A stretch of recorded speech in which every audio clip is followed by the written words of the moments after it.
father father साली नै आज पनि यहाँनिर एउटा यो सोसल वर्क हुँदैछ फादर यसको विषयमा केही 2-4 शब्द राखिदिनु हुन्छ कि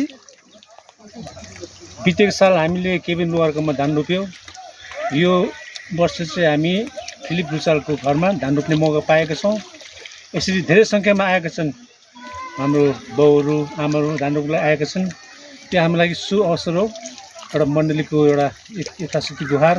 र एकता प्रकट गर्ने समय पनि हो त्यसकारण यो ठुलो मौकाको लागि प्रभु धन्यवाद अनि साथै प्रभुले हामीलाई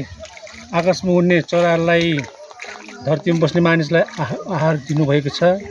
र विशेष गरी प्रभु सृष्टिकर्ता परमेश्वरले हामी सबैलाई चाहिँदो पानी घाम दिएर नपाकिन्जेलसम्म रक्षा गरिदिनु भने आज हाम्रो ठुलो प्रार्थना छ अनि सबै दिनहरूमा प्रभु परमेश्वरलाई हामी धन्यवाद चढाउँदै हाम्रो जीवन अघि बढाउने प्रयास गर्नेछौँ हुन्छ थ्याङ्क यू फादर हुन्छ धन्यवाद फादर हुन्छ काकाहरू काका भनेको उठेर त भन्नु कमसेकम पिङ्की ठिकै छौ मलाई त सोध्दैन तपाईँले काकाहरू भन्नुभयो नि त काका बोल्दैन आजकल भनेको होइन